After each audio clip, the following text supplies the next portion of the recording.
le chapitre 26, le verset 41. Amen. Ils sont dans Matthieu.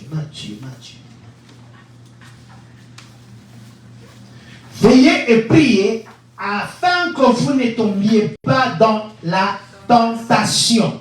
L'esprit est bien disposé, mais la chair est faible. Ça, c'est le secret de Jésus. Et c'est le secret de la vie courante qu'on a dans ce monde. Ici, c'est la prière de Gethsemane, quand Jésus est parti prier avec ses disciples qu'il aimait, Pierre, Jacques et Jean. Et il a constaté qu'ils dormaient. Et Jésus vint pour les réveiller. Et il leur a montré le secret. Il dit quoi? Priez afin que vous ne tombiez pas dans la tentation. C'est-à-dire que quand on ne prie pas, on devient déjà vulnérable. Quand on ne prie pas, on peut tomber facilement. Et puis il dit encore que l'esprit est disposé. L'esprit est valable. L'esprit est prêt. Mais la chair est faible. Je vais vous donner un exemple. Tu peux dire, ok, aujourd'hui, vraiment, je vais gêner le matin jusqu'au soir. Arrivé à 12h, tu commences à dire, bon, je peux prendre un peu de l'eau. Hein. Après l'eau, ça devient le jus. À 13h, 14h, ok, je peux prendre un peu de biscuits seulement. Donc avant que tu arrives à 18h, tu as déjà mangé. Mais dans tes pensées, tu voulais faire vraiment un jeûne du matin au soir. Ou bien un jeûne de 2 à 3 jours. C'est là maintenant Jésus il dit à ses disciples, l'esprit est disposé, mais la chair est faible. Oh, on va prier pendant 3 heures du temps, tout le monde. Oui. Mais combien de gens qui vont le faire? L'esprit est disposé, la chair est faible. Il y a un thème qu'on était en train de développer avant, c'était le Dieu qui est en toi, il est responsable de ta destinée. Le Dieu qui est en toi, il est responsable de ta réussite. Le Dieu qui est en toi, il est responsable de ton futur. Jésus, il est devant un fait accompli. Il est devant sa destinée. Il est devant quelque chose qu'il doit décider où il va le faire, où il ne va pas le faire. Il est devant un fait accompli. Il a besoin de l'esprit pour traverser la vallée de la mort. Il a besoin de l'esprit pour pouvoir supporter la douleur de la croix. Et il vient vers ses disciples pour leur montrer le même principe. Et que si vous voulez réussir, si vous voulez avancer, il faut que votre esprit soit disposé. Dans cette vie que nous vivons, que nous menions, nous avons la vie palpable, la vie qu'on peut voir, et on a la vie invisible qu'on ne peut pas voir. Mais notre vie, que tu sois chrétien ou pas, que tu sois musulman ou n'importe quelle religion, ta vie, elle est d'abord invisible. Dites avec moi, ma vie est d'abord invisible. Avant d'être visible. Ma réussite est d'abord invisible. Avant d'être visible. Quand tu es né de nouveau, tu as deux natures. La nature de la chair et la nature du ciel. La nature humaine ou la nature adamique et la nature du dernier Adam qui est Jésus-Christ. Les deux êtres vivent en toi.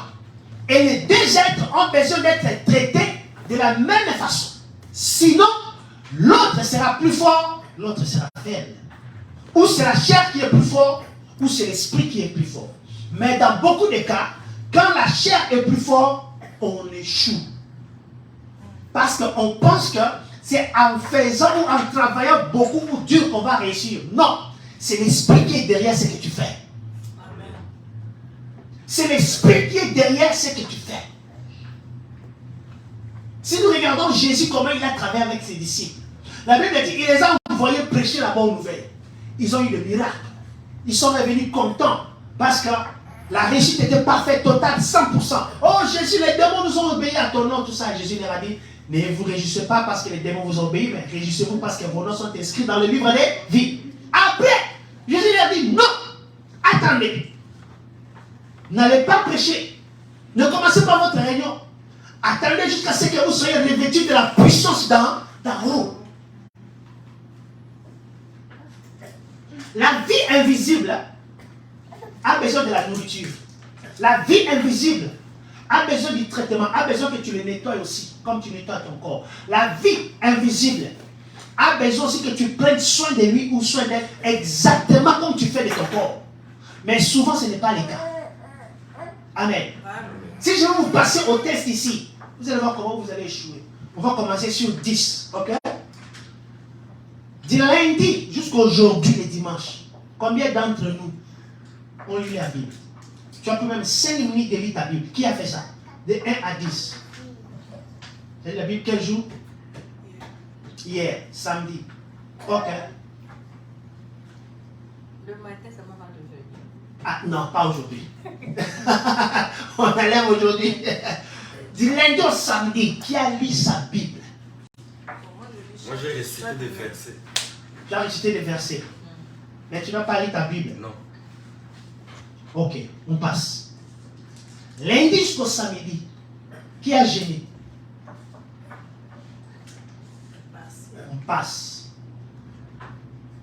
Lundi jusqu'au samedi, qui a prié la prière personnelle même pendant 30 minutes? Qui a fait ça? Moins de 30 minutes, oui. Moins de 30 minutes, oui. Vous voyez comment nous avons avancé? Vous voyez déjà? Donc, votre esprit, actuellement, votre esprit est malade. Et cette maladie-là s'appelle, dans le langage africain, kwashiorkor. Vous connaissez la vie de kwashiorkor. Donc, c'est la maladie où l'enfant est mal nourri, la malnutrition. Amen. Chez nous, comment on appelle ça comme ça? Kwashiorkor. Je ne sais pas si c'est français, c'est quelle langue? C'est français. Kwashiorkor, c'est français. Ancien français, Ancien français, c'est bizarre. Bon, on avec malnutrition, ça sonne bien. La malnutrition, ça fait que l'enfant qui a 3 ans, l'enfant sera déformé. L'enfant va commencer à paraître trop vieux par rapport à son âge. Parce que l'enfant ne mange pas des nourritures qu'il faut pour que l'enfant puisse construire son corps. C'est la même chose dans notre esprit. Quand nous ne mangeons pas ce que nous devons manger, nous devrions manger, on va souffrir spirituellement. Et quand on souffre spirituellement, ça a des répercussions dans la vie quotidienne. Ça a des répercussions dans nos vies. Ça a des répercussions dans nos activités. Ça a des répercussions dans nos relations. Ça a des répercussions dans notre santé. Parce que ton esprit est malade. Si tu ne manges pas du lundi, si on pense seulement, si tu ne manges pas 2 jours, comment tu vas te sentir? Faible, n'est-ce pas? Mais nous on marche. Oh Seigneur, oh bien. Mais si Dieu te prenait, il te faisait sortir de ton corps, il dit regarde ton esprit. Regarde ta vie invisible. Regarde là où tu es. Beaucoup de gens sont dans le coma. Ils sont en train de vivre avec des sondes. Je parle comme un prophète, vous ne comprenez pas. C'est-à-dire quoi? Les gens cherchent que Dieu fasse quelque chose dans leur vie. Or que Dieu a déjà fait dans leur vie. Il est dans leur vie. Mais ce Dieu-là est mal nourri. Ce Dieu-là est malade. Ce Dieu-là est enfermé. Il est étouffé par les choses du monde que tu es en train d'emmagasiner plus que les choses de l'esprit.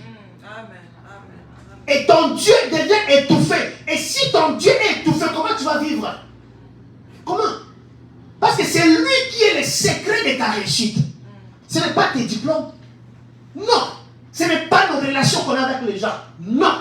Moi, je connais des gens qui ont sont dans des grandes familles, qui ont beaucoup de moyens, mais personne n'aide la personne. Personne ne veut l'aider. Quand on le voit, on ferme même le portail. On ne veut pas décocher les téléphones. Il y a quelque chose qui doit fonctionner dans ta vie qui est invisible. C'est pourquoi on voit les sorciers réussissent. Parce que les sorciers ont compris comment utiliser leur vie invisible. Et quand ils dorment, ils sortent de leur corps, ils partent en France, ils vont tuer quelqu'un, et puis ils vont revenir en Afrique comme si rien n'était. Parce que la personne a compris, et que si j'arrive à détruire cette vie spirituellement, physiquement, cette personne aura des conséquences. Regarde ta vie spirituelle. Tu es où? Tu es dans la salle de réanimation? Ou tu es dans... Vous savez, il y a des gens qui sont déjà dans la morgue, ils sont déjà décédés. Quand tu es dans la morgue, c'est quand tu vis dans le péché. que tu sois pasteur, quand tu vis dans le péché, tu es déjà dans la mort. Et quand tu te repens, c'est la résurrection. Est-ce que vous comprenez? Amen. Personne qui vit dans le péché est en contact avec Dieu. Au moment où tu commences à pécher, ta communion avec le Saint-Esprit se brise automatiquement. Mais ton identité comme fils de Dieu reste là. Dieu te donne encore la grâce de te repentir. Dieu te donne encore le pouvoir de revenir vers lui. Mais tu es déjà dans une morgue.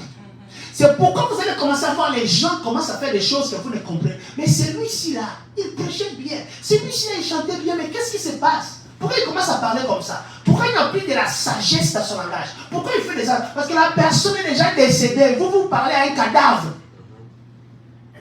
Est-ce que vous me comprenez? Vous parlez à un cadavre. Tous les gens qui sont autour de lui pour l'encourager dans cette bestialité-là, ce sont des gens déjà décédés. Quand vous voyez quelqu'un laver un cadavre à la morgue, c'est qui fait quoi? Qui travaille à la morgue, n'est-ce pas? Quand quelqu'un fréquente les cadavres tous les jours parce qu'il travaille là-bas, c'est de la même façon. Si tu es décédé spirituellement, tu auras des amis aussi déjà décédés avec toi. Quand tu vois quelqu'un encourager un homme de commettre l'adultère avec sa femme parce que celui-là il est déjà décédé. Amen. Amen. L'église de Jésus est dans la mort. Certaines personnes sont dans le coma. C'est pourquoi regardez 10 messages, prenez 10 minutes, cherchez 10 pasteurs différents. Écoutez 10 minutes leur message. Faites ce sacrifice-là. Vous allez écouter, il y aura 3 thèmes dans lesquels ils vont tourner. Si on ne parle pas des secrets de mariage, on va te parler comment réussir dans la vie. Ou le principe du succès de la famille. Il n'y a plus rien de Dieu, de révélation. On ne parle plus de mystère du royaume. On te décortique la parole. Et tu es content, tu sautes. C'est resté seulement chez les gens qu'on appelle des branhamistes. Ils sont les seuls groupes de personnes qui sont restées. Quand on parle de la parole de Dieu, ils sont contents, ils s'élèvent, ils crient. Parce qu'on ne parle pas du mariage, mais on leur explique le mystère. Mais nous, c'est l'argent, le succès, le mariage, le voyage, tuer le sorcier qui vient bloquer ma famille, tuer l'envoûtement. Mes ennemis, fire! Fire! Everyone who wants me to die must to die tonight. Amen. Tout celui qui me cherche cette nuit, j'envoie le feu. Là tu vois l'église, le feu. Nous allons prier contre les sorciers qui t'empêchent de réussir dans la... Il n'y a pas de problème, c'est toi le sorcier. C'est toi la sorcière. Parce que spirituellement, tu ne manges pas. Tu ne prends pas soin de ta vie spirituelle et comment tu veux vivre. Comment tu veux réussir? Regardons la vie de Jésus. J'ai demandé à un pasteur, il dit, je vais commencer le ministère, mais homme de Dieu, je ne sais pas ce que tu veux me donner le conseil. Parce que j'ai essayé, j'ai fait comme ça, mais là on était en Afrique. Mais ça n'a pas marché. Mais quand j'ai appris, je suis passé, j'ai vu comment tu réunissais beaucoup de gens dans un pays étranger, ça m'a troublé. J'ai dit, ah bon, pourquoi? Et non, parce que je ne te considérais pas vraiment, je devais être seulement un jeune petit comme ça, au milieu de nous, là quand je faisais la théologie. Alors, bon, on te voit, c'est même petit comme ça. Mais ce que j'ai vu, c'est que tu as fait. Moi, j'ai essayé, j'ai échoué. Alors, je veux que tu me donnes des conseils. En privé, il est venu comme ça confesser. J'ai dit, ah bon, gloire à Dieu, comme tu as compris ça. Voilà ce que tu dois faire, A, B, C, D, E, F, G, H, I, J, K. Aujourd'hui, c'est un grand pasteur. Vous voyez? L'œuvre de Dieu n'est pas dans les titres. L'œuvre de Dieu est dans le résultat. Amen. La vie de Dieu n'est pas dans les paroles, les chansons. La vie de Dieu est dans les résultats. Si vous voulez marcher avec Dieu dans ce pays et vous en sortir, commencez à prendre soin de votre vie spirituelle. Et vous allez voir, le diable connaissant ses secrets. Qu'est-ce qu'il fait? Il fait qu'on soit busy, afin que physiquement on soit fatigué, on n'ait pas le temps de prier, on n'ait pas le temps de méditer la parole de Dieu. C'est pourquoi quand Moïse est allé vers Pharaon, il a dit à Pharaon, laisse le peuple de Dieu qu'ils aillent adorer leur Dieu. Pharaon a dit, ah bon, vous voulez aller adorer votre Dieu? Je vais vous aider. Il a dit à ses serviteurs, vous qui aidez les Israélites en leur donnant des briques, les sables, ne faites pas ça. Ils vont commencer à faire les doubles d'eux-mêmes. Donc la partie où les Égyptiens les aidaient, Pharaon a enlevé ça, enfin ils commencent à travailler doublement. Maintenant le peuple juif sont allés vers Moïse pour dire que toi tu es venu encore ajouter la douleur en nous. Déjà on souffre et toi tu viens maintenant parce que il a dit à Pharaon de laisser le peuple de Dieu d'aller adorer Dieu. Tu n'auras jamais, écoutez aujourd'hui, tu n'auras jamais un temps libre pour adorer Dieu si tu ne crains pas ça. Tu n'auras jamais le temps de prier si tu ne crains pas ça. Tu n'auras jamais le temps de lire la Bible si tu ne crains pas ça. Amen. Et plus tu dis que je vais le faire quand même, ça ne viendra jamais. Parce que le diable, il sait, le secret de ta destinée se cache là. Qu'est-ce qu'il dit dans Josué 1:8? Que ce livre de la loi ne s'éloigne point de ta bouche. Médite-le jour et nuit. Il n'a pas dit médite-le tous les jours. Médite-le jour et nuit. Deux dimensions différentes. La journée et la nuit. Parce que ce sont deux royaumes différents. C'est alors que tu auras quoi? Du succès. Lisons ça rapidement. Le Dieu qui est en toi est responsable de ta destinée. Alléluia.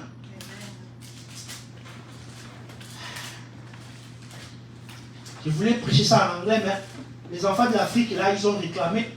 Ils ont dit non, non. Il faut ne parler pas français parce que ça fait longtemps qu'on te coupe plus sur les réseaux sociaux. Alors on s'est demandé qu'est-ce qui s'est passé. Donc c'est pourquoi je leur communique ces messages aussi en français parce qu'ils vont suivre ça. Amen. Yes. Yeah. Mes enfants spirituels, ceux qui sont au Congo là-bas, ils achètent ce qu'eux ils appellent là-bas le réseau, l'internet quoi? Méga. Pour se connecter à l'internet. Et je leur ai dit, ça c'est votre offrande. Ok? Ça c'est votre offrande. Votre 500 francs, votre 1000 francs là, vous ne pouvez pas me l'envoyer ici. Achetez le méga, écoutez la parole. Amen. Achetez le méga, écoutez la parole de Dieu. Josué chapitre 1 verset 8. Est-ce que vous avez? Que ce livre de la loi ne s'éloigne point de ta bouche. Médite-le jour et nuit pour agir fidèlement selon tout ce qui est écrit. Car c'est alors que tu auras du succès. Dans tes entreprises, c'est alors que tu réussiras. Amen. Vous savez, quand on est un petit groupe comme nous sommes comme ça, je ne peux pas vous prêcher des choses dans la généralité. Ça ne va pas vous aider. Je dois vous prêcher des choses concrètes, des choses ciblées. Afin que ça commence à construire quelque chose en vous et que demain, vous devenez des grands hommes et des grandes servantes de Dieu. La vie spirituelle que tu as, si tu ne prends pas soin de ça, tu ne t'en sortiras pas dans la vie. C'est pourquoi les gens sont derrière les prophètes, les pasteurs, les machins, et on les escroque parce qu'ils n'ont jamais compris les systèmes, comment ça fonctionne. Amen. Je peux prier pour toi, partager la grâce, mais la grâce de Dieu dans ma vie, dans ta vie est limitée. La grâce de Dieu dans ma vie, dans ta vie est limitée. C'est-à-dire, ça va fonctionner pour un temps. Ça va fonctionner selon une certaine dimension. Il y aura un point où cette grâce-là va stopper. Maintenant, la grâce que Dieu a placée en toi, dès les scènes de ta main, doit fonctionner. Est-ce que vous comprenez ces choses? Amen. Oui. Quand je grandissais avant, je prêchais le message de mon père, je répétais ses prédications. J'écrivais, et quand je partais quelque part, c'est ces prédications que je prêchais. Parce que je n'avais rien pour prêcher. Je prêchais, je les copiais de A à Z. Et j'étais là avec mon cahier. Quand j'écris, je pense que c'est la prédication que je vais prêcher à la cellule, le lundi ou là-bas. Et je les copiais à la lettre. Un jour, je l'ai vu s'asseoir dehors en train de rire seul. Oh, je l'ai la fenêtre, j'ai dit, mais mon papa a eu un problème. Comment quelqu'un peut s'asseoir commencer à rire seul? Donc il rit. Il fait comme ça. Seul. Toi aussi, tu vas dire, tu allais dire ce que mon papa a un problème de la tête. Tu vois les choses de beaucoup crier à l'église, tu vois, mais ça commence à faire. J'ai dit, non, non, non. Il a fait ça pendant 1 heure du temps. J'ai dit, non, samedi le jour, je vais aller lui demander. Je suis arrivé, connaissez nous avec nos parents en Afrique, il n'y a pas vraiment de communication. C'est comme si l'armée, quand tu dis, papa, il y a quoi? Père, doucement.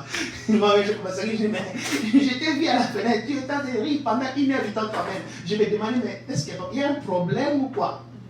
Il est resté quand il m'a dit, je ne peux pas t'expliquer maintenant, tu ne comprendras rien. Quand quand tu vas grandir en esprit, je te le dirai un jour. J'ai gardé ça dans mon cœur. 10 ans, 15 ans plus tard, je suis au Cameroun, je ne sais pas ce que je faisais. Et j'écoute la voix qui commence à me parler. Oh, tout mon bien, je me dis, mais pourquoi cette voix-là qui me parle comme ça? Et ça insiste comme ça.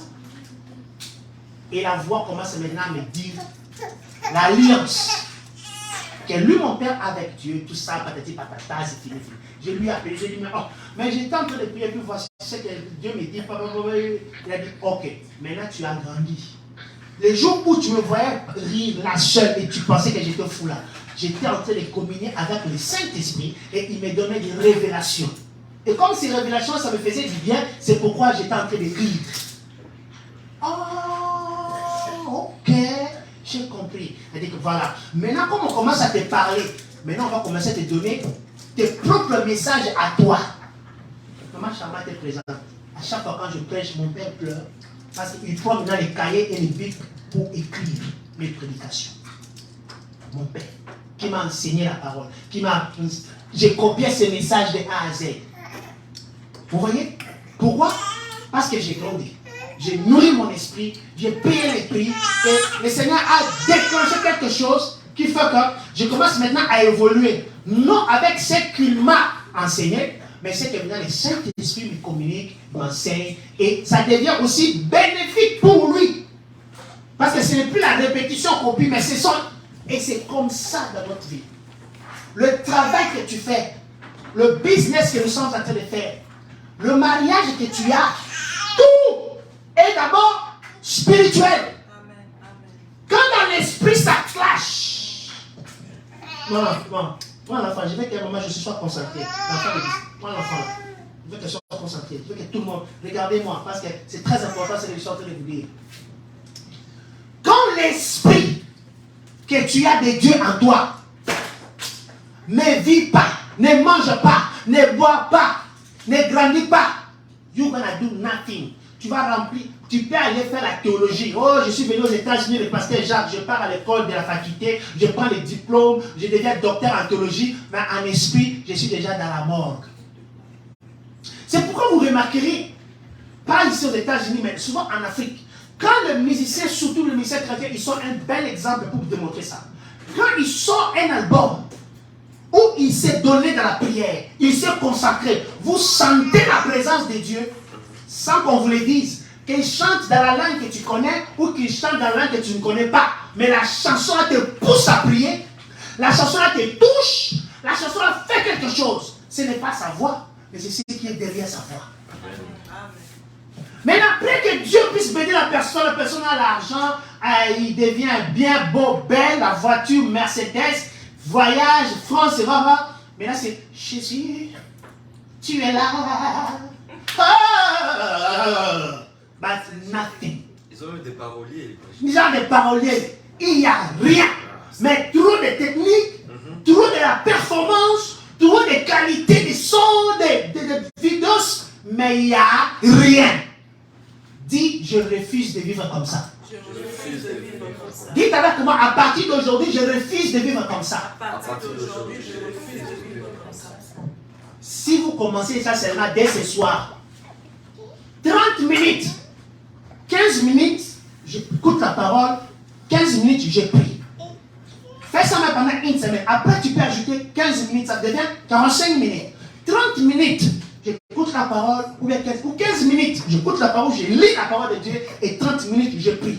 Et faites ça régulièrement dans votre vie. Ce n'est pas, oh, parce que j'ai des problèmes. Non, c'est notre vie. Dites avec moi, c'est notre vie. C'est notre vie. Maintenant, c'est dans ces combats-là de lutte, dans ces combats-là que tu vas commencer à faire, chercher Dieu, travailler, chercher Dieu, tu es fatigué. Maintenant, Dieu va t'ouvrir. Il va faire une grâce, il va apporter une opportunité qui va te donner la promotion des sacrifices que tu as fait dans ce niveau-là que tu étais. Ça va maintenant engendrer une promotion pour que tu commences à devenir libre et avoir le temps avec Dieu. Car il a dit, c'est lui qui est fidèle dans les petites choses, il le sera dans les grandes choses. Quand dans les petites choses, dans les petits travaux qu'on a là, oh, on pense qu'on est busy, on ne peut pas les faire. Et quand tu deviens deviendras manager et que tu pourras le faire, tu n'auras plus de temps. Parce qu'il y aura plus de la responsabilité. Mais Dieu a sa souveraineté. Il va te donner une promotion qui va te donner maintenant le temps. Amen. À se concentrer pour son œuvre. Yes. Maintenant, il ne faut pas dire non, parce que je n'ai pas le temps, j'ai beaucoup de choses à faire. Ça sera toujours comme ça jusqu'au jour de ta mort. J'ai bien un pasteur, tu vas mourir. Si tu continues à dire ça, non, j'attends, quand Dieu va me donner le temps, quand Dieu va me donner un bon travail, ça ne viendra pas. Et jusqu'il est mort. Ça ne viendra pas. Tu dois les créer. Parce que Dieu attend voir en toi ce qu'on appelle la volonté. Et lui, comme Père, il va venir maintenant étendre sa main. Jésus, il priait toute la nuit, mais je me demande toujours, Jésus, je vais lui demander aussi, tu priais quoi? Tu avais tout. Tout. Mais la Bible dit, dès tôt le matin, il s'est levé pour le prier. Et il dit, cette nuit-là, il pria toute la nuit. C'est-à-dire, il a prié pendant 12 heures du temps pour seulement choisir 12 disciples. C'est-à-dire, 1 heure du temps était consacrée pour un disciple. Donc, c'est-à-dire que moi aussi, je prends un temps pour prier pour vous, mais je ne peux pas vous dire c'est combien, c'est comment. Mais je prends un temps, je dois prier pour vous comme le berger. C'est pourquoi les gens ne comprennent pas notre travail. Oh, les pasteurs ne travaillent pas. Les pasteurs doivent aller chercher le travail, ils travaillent comme tout le monde. Mais vous ne comprenez pas ce que signifie être pasteur. Ce n'est pas le titre. Ce n'est pas venir vous prêcher comme c'est parti. Mais c'est ce qui va suivre. Ce qui se manifeste dans l'invisibilité. Quand on se réunit, quand on commence à parler de Dieu, ce qui se manifeste dans l'invisibilité, c'est ce qui fait de moi votre berger. Amen. Est-ce que vous comprenez ça? Amen. J'aimerais que vous compreniez ces choses. Quand vous rentrez, vous avez le temps, que le Seigneur me fasse grâce, je vais éditer la vidéo, enlever la place de la musique, laisser les messages, réécoutez ça. Ce qui fait de moi un pasteur, un homme de Dieu, j'enlève le mot pasteur là, parce que c'est catholique.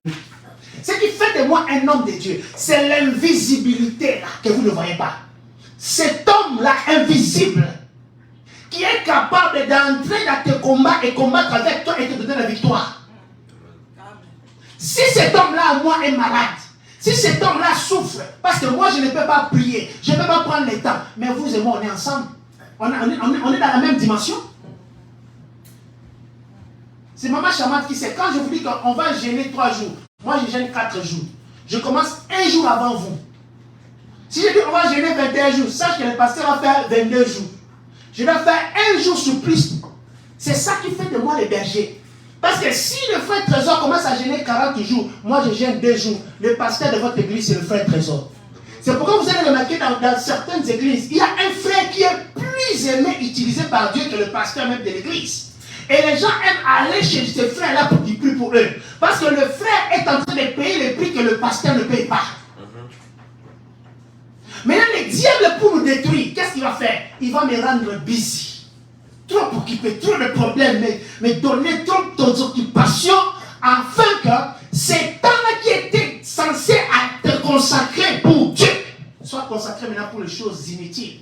Et que la partie invisible de l'homme meurt. Il devient comme tous les autres. Il devient comme tous les autres. C'est pourquoi vous voyez les gens, quand on vient à l'étranger, la santé, l'homme de Dieu, il parle bien l'anglais, le français, mais sa spiritualité est malheureuse.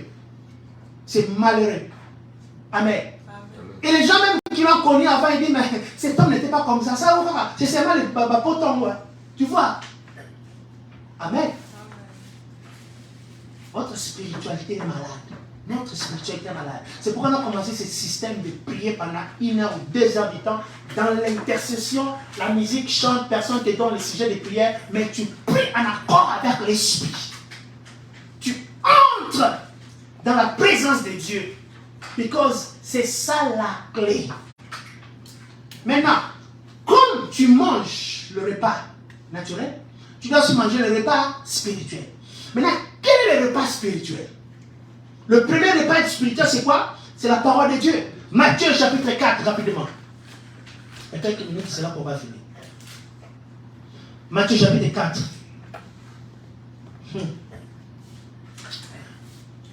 Matthieu chapitre 4, verset 2. Après avoir jeûné 40 jours et 40 nuits, il eut faim. Il n'a pas encore commencé à prêcher. Il n'a pas encore guéri un malade. Il n'a pas encore fait un miracle pour quoi? Rien. Mais il a jeûné pendant combien de jours? 40 jours.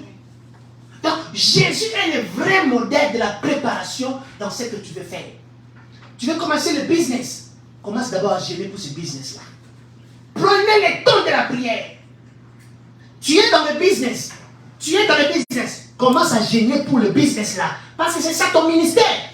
Au travers de ce business-là, tu vas gagner beaucoup des âmes que si je te prends par évangéliser. Parce que du lundi au samedi, tu es là dans le business. C'est là où tu vas rencontrer les gens de toutes les catégories.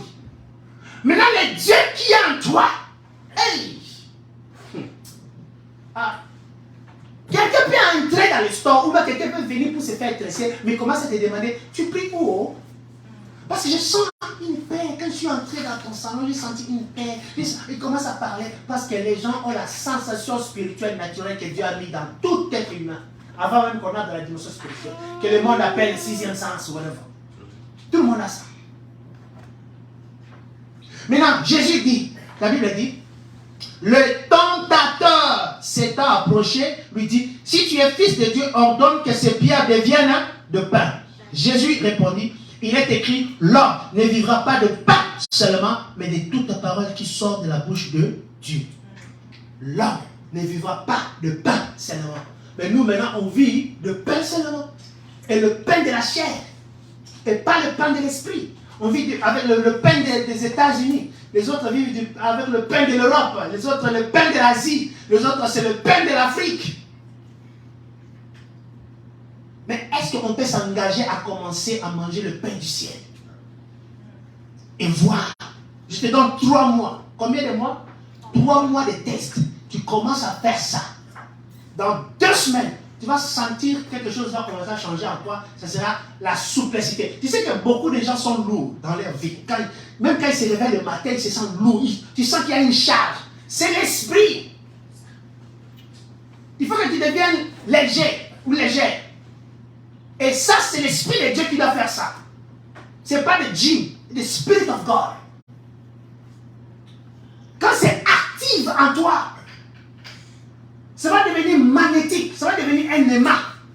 Pour commencer à attirer des bénédictions qu'il te faut. Et non ce que toi tu demandes, mais des bénédictions qu'il te faut pour ton pèlerinage. L'Esprit de Dieu va commencer à attirer ça.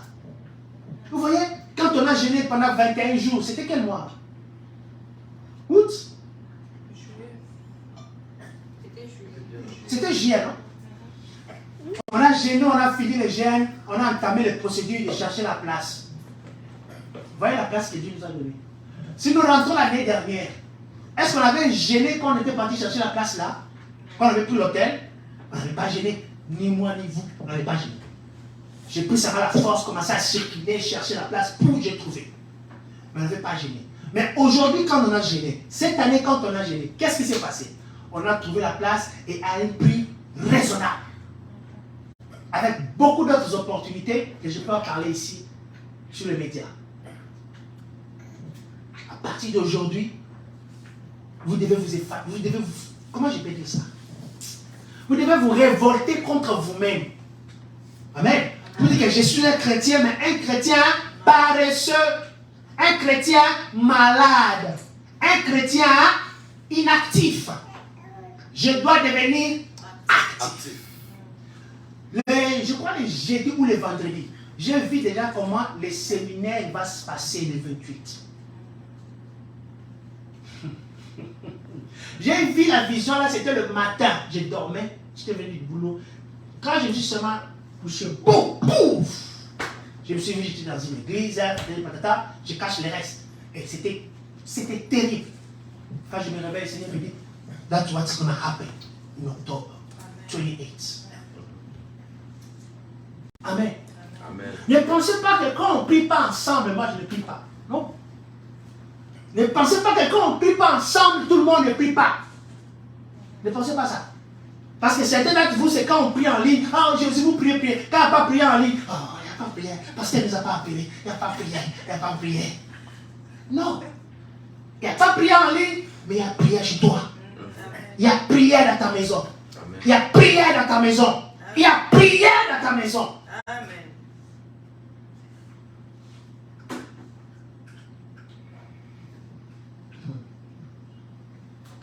Amen. Amen. J'ai rencontré un couple qui travaillait, ils avaient un peu les moyens. Je crois que je vous ai déjà dit ce témoignage-là. Mais ils avaient acheté des choses pour vendre, mais les choses ne marchaient pas. Des motos toutes neuves, tout ça, assis dans la maison. Quand ils m'ont invité chez eux, oh, je dis, mais c'est quoi? Ils n'ont pas, on est fatigué. Les gens demandent des prix. Ils n'achètent pas. Et pourtant, ce sont des recommandations qu'on a eu que non, oh, si on avait quelqu'un qui veut nous acheter des motos, nous vendre vraiment. Et lui, il a commencé à faire ça par rapport à la demande de ses voisins. Mais là, les motos arrivent, les voisins ne veulent plus acheter les motos. Les gens ne veulent plus en parler même. Il a dit, ah, mais pasteur, je ne comprends pas. Je l'ai regardé, j'ai regardé sa femme, j'ai regardé les motos, j'ai parlé aux motos. J'ai dit, demain, vous sortez de cette maison. Ils m'ont regardé. Amen, amen.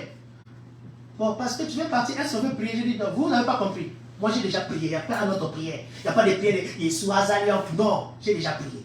Et je suis sorti. Sauf que ça va dire, ah, parce que c'est compliqué. Non, quand tu vas faire des prières, on va le faire. Les lundis, à 5 h du matin, je n'oublie jamais ces témoignages-là. Les voisins là les appellent. Est-ce que vous avez encore vos motos là? Il dit oui, oui. Il dit, je viens chercher toutes les motos. C'était 4 tout. Quand lui on dit qu'on vient de chercher les motos, lui c'est moi qui me réveille. Hein?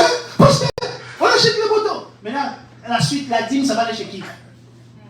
La dîme, ça va aller chez qui? Ou bien l'offrande, ça va aller chez qui? Je n'ai pas demandé. Ils ont dit, pasteur, toi tu ne peux pas rester dans la maison de quelqu'un parce que tu es missionnaire. On doit te mettre dans un hôtel. On doit te prendre en charge. On m'a mis dans un hôtel. Maintenant, tu vas commencer à me combattre. Oh, tu ne sais pas pourquoi cette personne-là fait ça. Ferme ta bouche, tu vas mourir. Tu ne sais pas pourquoi la personne donne. Tu ne sais pas pourquoi la personne soutient cet homme de Dieu-là. Donc, si toi, on ne te soutient pas, regarde ton Dieu. Amen. Regarde ton Dieu. Parce que dans ce pays, si Dieu n'est pas avec nous, on ne réussira jamais. Parce que le système américain n'est pas pour nous, mais le système américain est contre nous. Amen. C'est pourquoi je dis je vous parle en français parce que je ne vais pas avoir de problème ici avec Biden et son équipe. Déjà, Rach a des problèmes. Amen. Le système américain, frères et sœurs, ce n'est pas pour nous. Oh. C'est contre nous. Même le système européen. Mais la seule différence, ils nous ont présenté les choses qui sont encore difficiles à être faites dans nos propres pays et ils ont déjà résolu ça. À manger, trouver un petit boulot, trouver un lieu de dormir, le problème de la santé à l'hôpital, pour que vos enfants étudient, ils ont résolu ça. Maintenant, pour que toi, qui as étudié le droit, qui est un avocat, un licencié, tu viens aux États-Unis pour travailler dans un bureau, ils te disent non, on n'accepte pas ton diplôme parce que tu n'as pas étudié aux États-Unis. Ça, c'est quel genre de vie? Maintenant, un licencié, quelqu'un qui a passé plus de 5 ans, 6 ans, 7 ans à l'université, il a décroché. C'est un cadre dans un autre pays. Mais quand il vient aux États-Unis, il devient un simple citoyen comme tout le monde. Dans les bas échelles. Et vous dites que ça, c'est le système pour te bénir? Hein? Même quand tu pars en France, on va t'accepter avec ton diplôme congolais pour travailler là-bas. Vous voyez? Les systèmes de ce monde, de ces hommes, ce n'est pas pour nous. Mais la Bible me dit, les lieux où foulera la plante de vos pieds, je vous les donne. Il n'a pas dit les lieux où tes diplômes, il a dit les lieux où tes plantes de pieds. Parce que Dieu sait, diplôme ou pas diplôme, que le système marche ou pas, que le système soit contre toi. Mais toi, tu es multisystème. Quand tu entres dans le système, Dieu va faire que le système fonctionne pour toi. Parce que derrière toi, il y a quelqu'un qui travaille. Il est invisible, mais il travaille. Il est invisible, mais il travaille.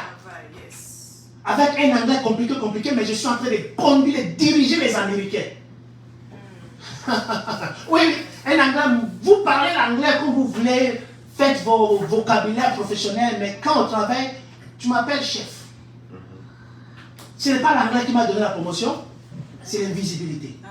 Je n'ai pas respecté les règles du travail ou de la compagnie que non, il faut attendre après 6 mois, on te donne si c'est 55. Non, moi je n'ai pas. Moi, tout a été brisé comme ça. Jusqu'à ce que le beau-frère du patron de la compagnie est devenu jaloux contre moi. Parce que j'ai des privilèges qu'ils n'ont donné à aucune personne dans la compagnie jusqu'aujourd'hui. Jusqu'aujourd'hui. Et aujourd'hui, le propriétaire de la compagnie, il est en voyage. Il avait son frère, ils avaient étudié le pilotage ensemble. Vous savez, en Amérique, même si quelqu'un a un boulot décent, il cherche toujours un part-time, tout ça. Et maintenant, il cherche un part-time. L'année passée, il avait envoyé chez son beau-frère pour que son beau-frère l'entraîne. Son beau-frère l'a traîné, le lendemain, il a refusé de venir, il a laissé le boulot. Cette semaine, quand il a appelé encore son ami, il a dit que moi, je veux venir, mais ton beau-frère là, non, j'aime. Il a dit non, je connais quelqu'un qui va t'entraîner et tu vas aimer et tu vas rester dans la compagnie. Ou on m'appelle. C'est pourquoi les vendredis, on ne pouvait pas faire la prière en ligne. Mais, et il vient, je le vois, tout ça, je commence à l'entraîner, je commence. Et quand je finis, il dit, oh, si je t'avais rencontré au début, je vais rester dans la compagnie. Mais moi qui l'ai entraîné, c'est lui qui m'a entraîné. Lui, il a refusé de venir à la compagnie à cause de lui. Mais c'est cet homme-là qui m'a entraîné. Mais moi qui est un subalterne, j'ai entraîné quelqu'un et la personne aime et rester dans la compagnie. Donc, je suis devenu une marque dans la compagnie. Quand quelqu'un traîne quelqu'un, même lui, le petit frère, le beau-frère du patron de la compagnie, même quand il forme quelqu'un dans une tâche à remplir, il faut que la personne vienne chez moi pour que je vienne finir ce que lui a commencé. Or, moi, je suis qu'un simple employé qu'on a appris aussi. Et il pense que ce n'est pas que je suis très intelligent. Non, il y a quelque chose qui fonctionne derrière moi. Amen. Yes. Et toutes les personnes que j'ai formées dans la compagnie sont restées dans la compagnie. Et ils restent longtemps. Mais toutes les personnes que d'autres Américains forment, parce qu'ils sont des Américains, ils fuient la compagnie. Les managers ont remarqué ça. Et moi, je suis devenu le chef de tout le monde. Amen. Oui, simple. Je n'ai pas demandé la promotion, je n'ai pas expliqué mon problème, mais la grâce est visible. Yes. Il y a un homme qui marche avec moi. Alléluia. Et qui fait que je suis en train de déchirer des voies qui étaient impossibles, petit à petit. Écoutez, un pasteur qui ne réussit pas dans les jobs séculaires, qui ne réussit pas dans la vie quotidienne des activités, il ne peut pas te guider. Il ne peut pas te diriger dans la foi.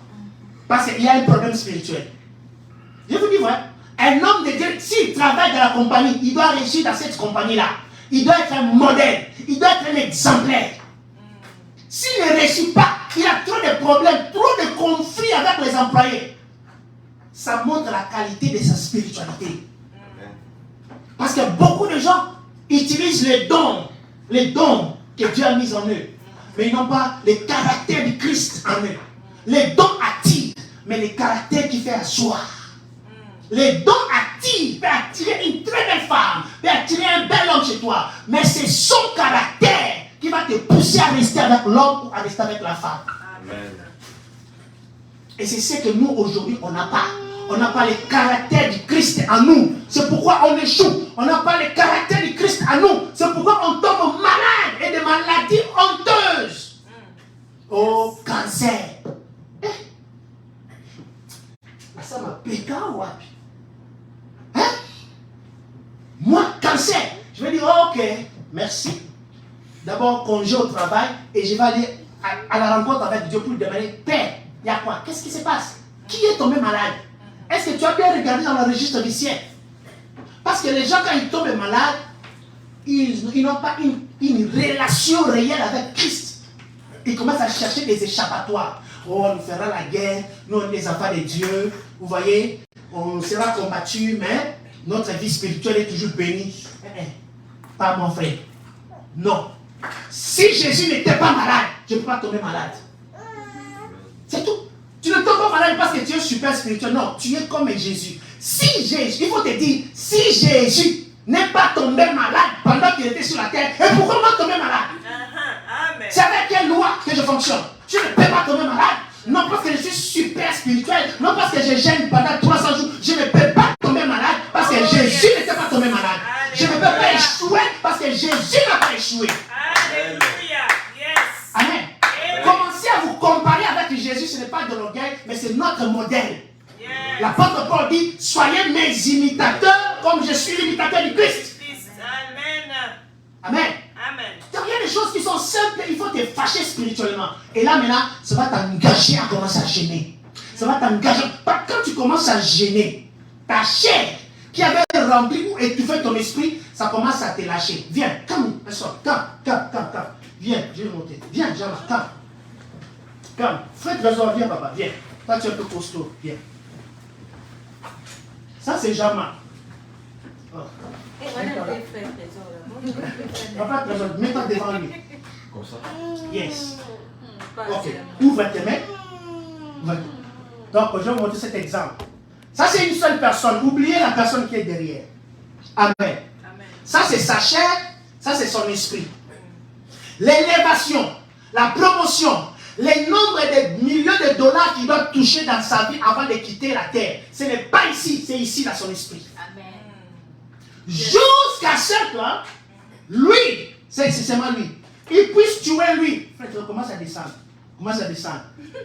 Qui vous voyez? L'esprit. La deuxième personne. Qui va commencer à avoir le contrat? C'est la personne qui est derrière.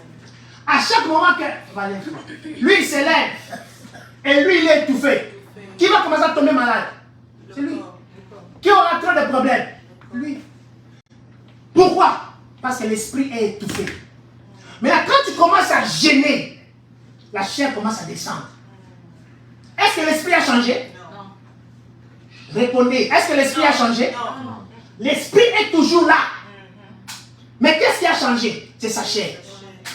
Pas seulement en gênant, maintenant tu commences à manger la nourriture qu'il faut pour que lui ait la santé plus que celui-ci. Et il va arriver un moment, papa, lève-toi, ils vont faire maintenant l'échange. Tu viens devant. C'est là maintenant on parle de la crucifixion de la chair. Là maintenant tu as crucifié ta chair. Amen. Amen. Quand les sorciers viennent, ils ne peuvent même pas s'approcher de toi. Tu n'as même pas besoin de prier. Tu n'as même pas besoin de dire que je suis saint. Non. Quand ces mains viennent, ton esprit est géant. Ton esprit est grand. Ton esprit est béni. Ton esprit domine ta chair. Que tu pries, que tu ne pries pas, ta vie doit réussir. Parce que ton esprit domine ta chair. Amen. Amen. Et la voie par laquelle pour y arriver, c'est cette voie-là de gêner, prier, méditer la parole de Dieu, servir Dieu, s'engager dans les choses de Dieu. Hey, ta chair va mourir. Dis avec moi, c'est le temps de tuer ma chair. C'est le temps de tuer ma chair. Que Dieu vous bénisse. Amen. Est-ce qu'on peut applaudir le Seigneur? Amen. C'est ce qui s'est passé avec Jésus.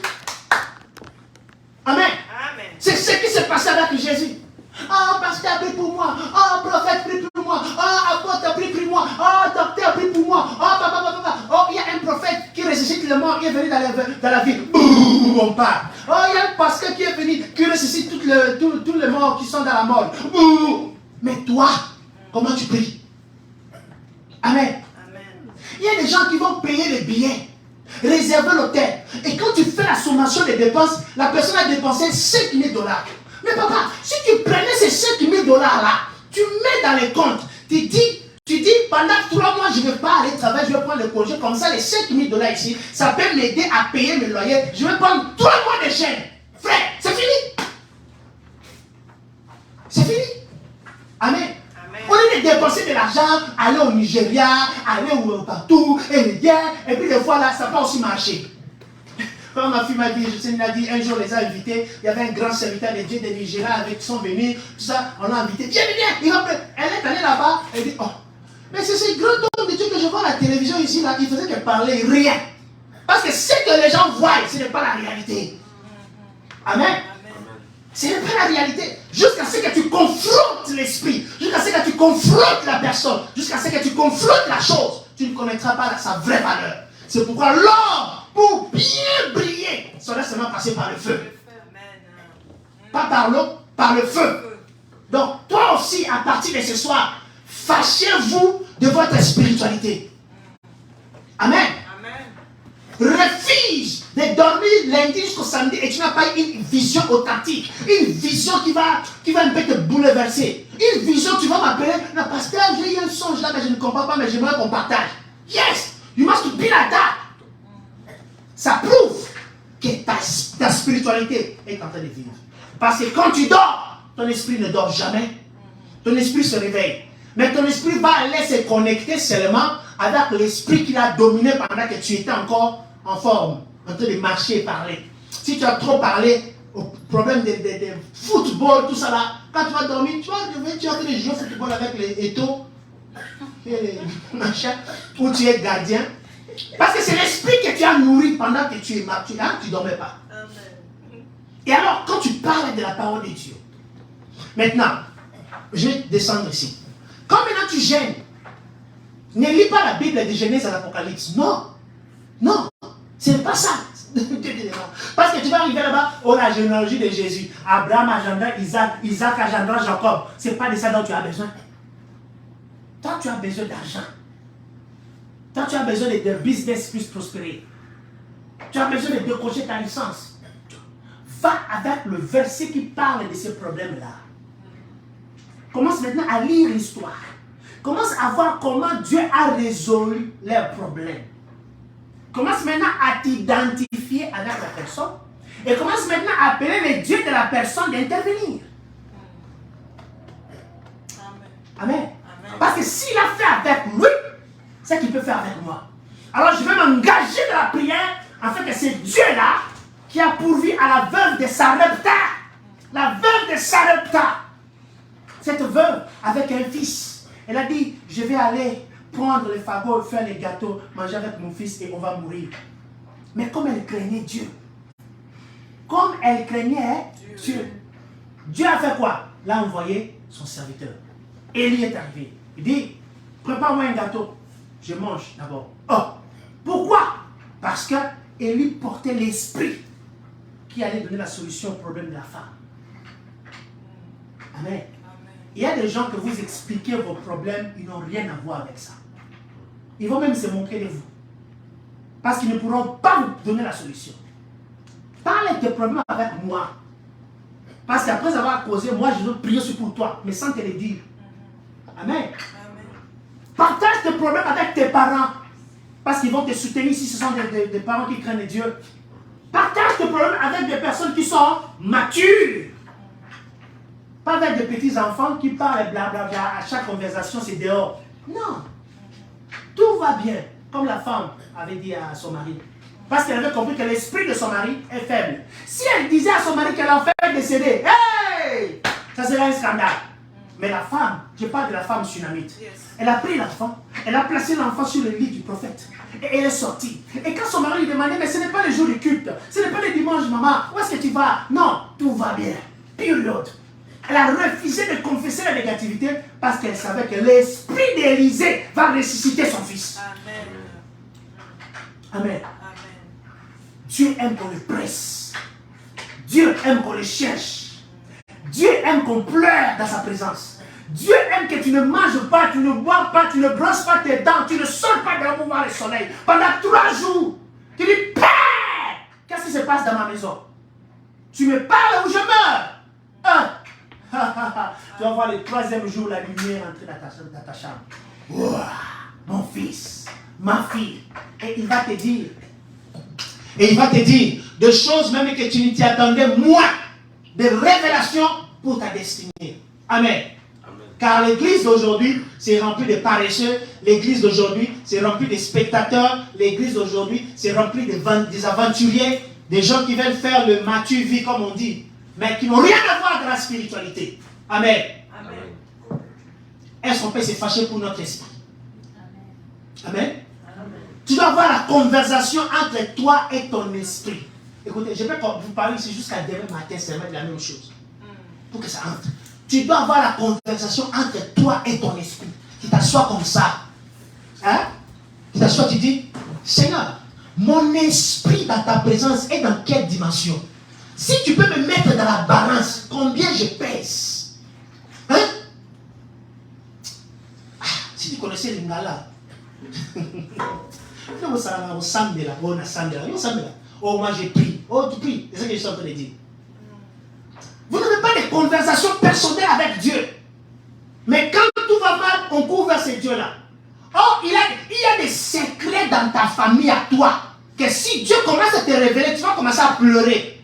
Il y a des choses que même tes parents ne connaissent pas. Pourquoi ça se passe comme ça dans notre famille? C'est toi qui as la clé de changer les données. Mais toi aussi tu pleures comme eux. Parce que tu fais comme eux. Tu travailles comme eux. Tu veux bosser dur comme eux. Non, il y a une autre voie de travail dur. Dans la présence de Dieu. Amen. Là où les gens négligent, là où les gens parlent, là, toi va là-bas. Prie, sois déformé corporellement, mais tu auras la bonne santé spirituellement. Amen. Perds le poids. Lorsqu'on dit, ah, elle a commencé la maladie, ou quoi? C'est quoi? Qu'est-ce qui se passe? Mais tu sais ce qu'il est en train de faire. Tu es en train de chercher, de toucher quelque chose que tu n'as jamais touché. En 2007, je suis en train de prier à la maison. Je priais de minuit à 3 heures. Et je parlais qu'en langue. De minuit à 3 heures. De minuit à 3 heures dans un pays étranger. Et il vient, il me dit, va sur la montagne. Sors de la maison. Pars sur la montagne. Je vais te parler. J'avais un groupe de jeunes que je dirigeais. Je vais les prendre. Le Saint-Esprit me dit, non, tu pars avec personne, pars seul, je vais te parler. Et je suis parti à la montagne. En bas de la montagne, un peu en distance, il y avait un papa que j'appelais l'ancien de l'église qui habitait juste en diagonale avec la montagne. Les soirs, quand je commençais à chanter, je chantais, ils ont entendu une foule de personnes chanter avec moi. Ils ont dit, oh, mais le pasteur a refusé qu'on puisse l'accompagner, mais pourquoi il a pris d'autres personnes pour l'accompagner à la montagne? Or, j'étais seul. Mais moi, je ne savais pas. Dès le premier jour, les anges étaient descendus pour chanter avec moi. C'est pourquoi quand on a les cultes, quand les anges descendent, quand je ne le vois, quand je ne le vois pas, je sais qu'ils sont là. Parce que j'ai déjà expérimenté comment ça se passe. Maintenant, quand je chantais le premier jour, je priais, nothing. Je suis endormi un peu. À la montagne, seul. Soleil ou seul. En 2007, je ne sais pas ce que tu faisais en 2007. Le deuxième jour, la même chose, rien. Oh, je dis, mais pourquoi tu m'as envoyé sur la montagne? Il ne parlait pas, je n'ai pas de vision même, simple vision, voir quelque chose. Non. Le troisième jour, c'était vers les 17h, 18h. J'ai senti un peu comme des vertiges. Je vais m'endormir comme ça. Ouh, mes yeux spirituels s'ouvrent. Je vois un homme qui sort. Ah, un homme bien musclé, bien bâti là, comme les guerriers ghanéens. Bien musclé, bien bâti. Il a porté des raffias, des choses traditionnelles là de l'Afrique. Il a porté. Et il m'a dit, est-ce que tu me connais? Je dit, non, je ne te connais pas. Il a dit, moi je suis le seigneur de la guerre de ces pays. C'est moi qui contrôle la guerre physique là, du gouvernement de politique. C'est moi qui contrôle la guerre dans ces pays. Et mon nom est, il m'a donné son nom. J'ai été envoyé dans le royaume des ténèbres pour venir te prendre et t'amener dans le monde des ténèbres. Tu vois derrière les montagnes ici, ce sont des cimetières. C'est les démons qui m'ont révélé. Si je savais qu'il y avait des cimetières, je n'allais pas partir dans la montagne là. C'est les démons qui m'ont dit que tu vois derrière cette montagne, il y a des cimetières. Et puis après, nous sommes partis vérifier. C'était vrai. C'est pourquoi quand les gens disent que non, il ne faut pas causer avec les démons pendant la délivrance. Papa, si tu n'es pas appelé à faire les choses là, il ne faut pas prêcher des choses que tu ne maîtrises pas. Les démons, ce sont des menteurs, oui. Mais les démons ne peuvent pas mentir dans la présence de Dieu. Dieu, le Créateur, il a dit à Satan, d'où viens-tu? Est-ce que Satan mentit à Dieu? Il a dit, je viens de parcourir la terre. Mais le diable est appelé père de mensonges. Pourquoi il n'a pas menti? Parce qu'il était devant la présence de la vérité. Amen. Devant la vérité, le diable ne ment pas. C'est pourquoi dans la délivrance, quand on prie pour vous, ou bien quand je prie pour quelqu'un, jusqu'à ce que les démons commencent à se manifester. Quand les démons commencent à parler, là, les démons là, commencent à perdre son pouvoir dans ta vie. Parce qu'il est en train de révéler maintenant ce qui fait que tu n'avances pas.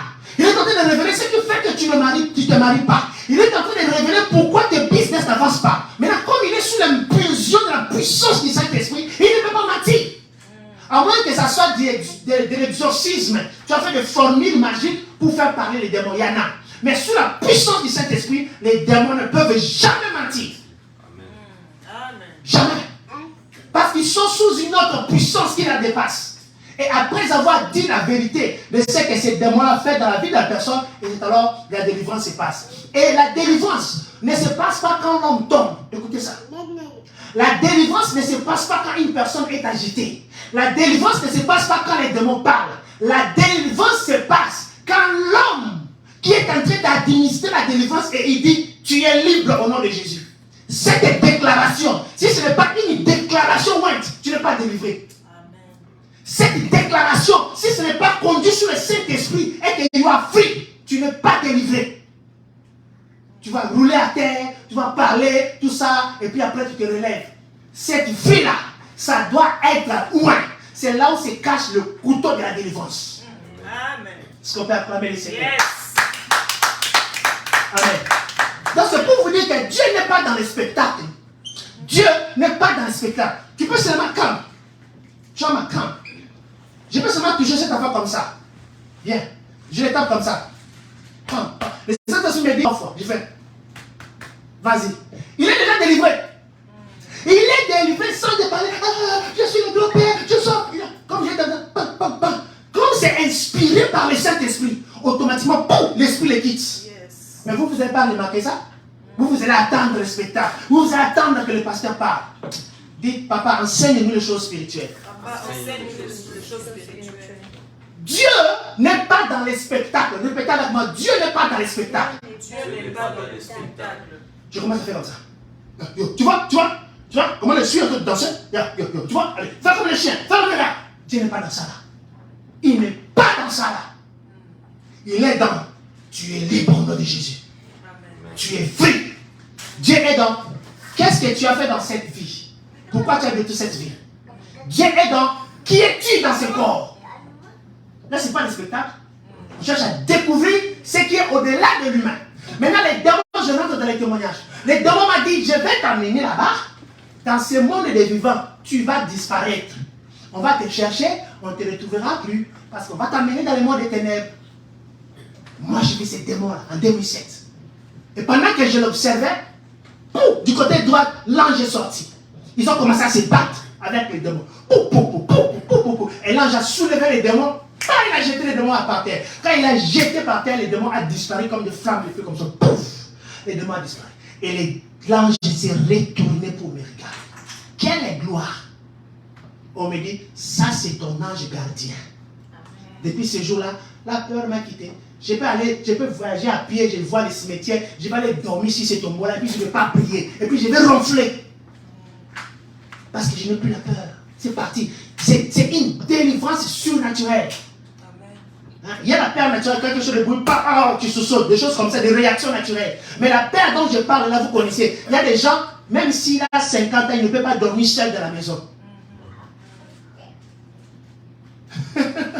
Même si il y a des gens dans la maison, aller à la toilette là seul, c'est comme si la mort. Est-ce que tu peux m'accompagner? Tu dois être délivré de l'esprit de la peur.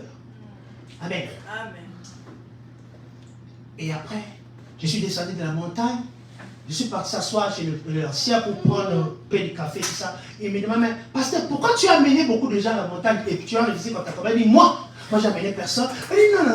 Dès le premier jour, quand tu commences à chanter, Alléluia, Hosanna, pas seulement qu'on attend, mais on attend les gens qui sont en train de répondre. Quand tu dis Alléluia, Hosanna, les gens disent Hosanna, Hosanna, Alléluia, Hosanna. C'est pas parce que les gens chantent, mais on attendait les gens qui répondaient quand tu chantais. Je dis, ah bon? Maintenant j'ai compris que, donc ça avait commencé dès le premier jour. Et je les ai rencontrés, ce que tu avais fait. Et après, c'était autre chose. Amen. Pourquoi? Parce que Dieu a compris que je devais passer dans une autre dimension dans ma relation avec lui. Maintenant, il m'a demandé de faire quelque chose que je n'ai jamais fait dans ma vie, d'aller à la montagne pour 3 jours. Amen. Amen. D'aller à la montagne pour combien de jours? 3 jours. Pour certaines personnes, 7 jours. Pour certaines personnes, c'est sentimental. Seulement, il veut seulement aller à la montagne pour qu'on fasse plaisir. Dieu n'est pas dans ça là. Dieu n'est pas dans ça là. Dieu n'est pas dans ça. Amen. Amen. Tu as l'argent. J'ai suivi le témoignage d'une personne, il a dit, le prophète Tibi Joshua, lorsqu'il entrait dans un hôtel, il ne dormait jamais sur les lits de l'hôtel. Il dormait toujours par terre avec une natte. Des choses là, ils disent, la personne est déjà décédée. Hein? Mais comment quelqu'un qui a tout, il fait de tels sacrifices pour Dieu? Et tu penses que Dieu va l'utiliser avec toi de la même manière? Non, jamais. Le lit 5 étoiles là, lui il ne dort pas dans ça. Il dit, je ne sais pas qui était ici. Il va dormir par terre. S'il n'y a pas la natte, il va dormir sur des tapis là. S'il n'y a pas moyen de dormir là, il va louer une maison qui est au fin fond de l'hôtel, où les gens ne peuvent pas le voir. Pendant la croisade, et quand il va commencer la croisade, il ne va pas causer avec le pasteur qui a organisé la croisade. Parce qu'il ne veut pas que le pasteur lui dise que non, il faut prier pour celui-ci qui a organisé la croisade, il faut prier pour celui-ci. Et puis à la fin, pas seulement il ne va pas causer, mais il ne va pas faire l'appel de fonds. De la même manière qu'il est entré dans le pays, sans vous demander votre argent, de la même manière il va sortir du pays sans vous demander votre argent. Et en plus, il va encore bénir l'équipe de l'organisation, les protocoles, tout ça. Il va vous donner de l'argent. Mais dis donc, restons un peu calme. Combien de pasteurs dans cette génération vous connaissez, ils font ça? Combien de hommes de Dieu vous connaissez qui sont milliardaires, ils font ça? Jamais. Comment Dieu peut utiliser cette personne comme les autres? Parce qu'il a compris comment Dieu fonctionne. Et il paye les prix et il reçoit la bénédiction de tout le monde et Dieu ne peut que l'utiliser puissamment. Amen. Amen. Alors baissons nos têtes, on va prier. Alléluia. Donc, Saint-Esprit, je sais que tu vis en moi. Je sais que tu es en moi. Je sais que j'ai cru en Jésus-Christ. Je sais que j'ai cru en Jésus-Christ.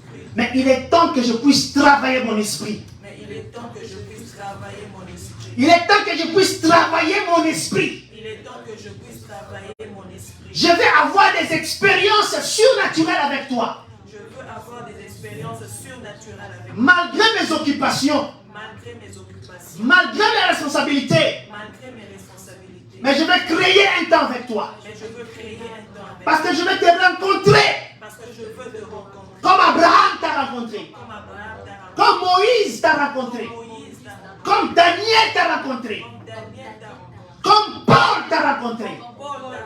Seigneur, Seigneur, visite-moi visite-moi. à partir d'aujourd'hui À partir d'aujourd'hui. jusqu'à la fin de l'année. Jusqu'à la fin. Visite-moi. Visite-moi. Visite ma maison. Visite ma maison. Visite ma vie. Visite ma vie. Jésus, je vais te connaître Je veux te dans une autre dimension. dans une autre dimension. Aie pitié de moi Aie pitié de moi. par mes faiblesses, par ma négligence.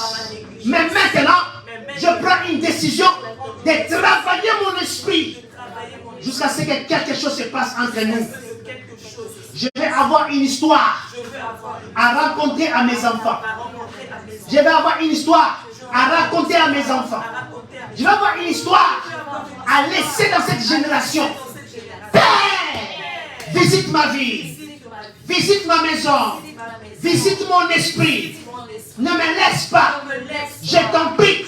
Je refuse refuse d'être une personne religieuse. une personne religieuse. Je refuse de copier les autres. Je refuse d'écouter ce que tu as fait chez les autres. Tu as fait chez les autres. C'est pour ta gloire. Mais je vais devenir un témoignage. Je vais devenir un témoignage. Tape lui toi. Dans ma génération, Dans ma génération. dans ma famille, Dans ma famille. dans ma vie, dans mon foyer, dans mon pèlerinage, je vais devenir un témoignage dans cette génération. Saint-Esprit, visite-moi. Saint-Esprit, visite-moi. Visite-moi. À haute voix, Saint-Esprit, visite-moi. Saint-Esprit, visite-moi. Saint-Esprit, visite-moi. Au nom de Jésus, au nom de Jésus, je brise tout esprit de péché, des cercles de péché, des pensées de péché. Au nom de Jésus, au nom de Jésus, je coupe toute relation avec les forces du ténèbre. Au nom de Jésus, je m'engage, corps, âme, esprit, à servir le Seigneur de gloire. Dans la nouvelle alliance, conclue par Jésus-Christ, par sa mort et par sa résurrection. Au nom de Jésus. Au nom de Jésus. Alléluia. Alléluia. Thank you, Father. Thank you, Father. Thank you, Father. Inamaganta yata ishida gayante. Inamanaganta yante kineshkene manayante. Hallelujah. Thank you, Father. Thank you, Father. You are Yahweh. You are Yahweh. You are Yahweh. You are Yahweh.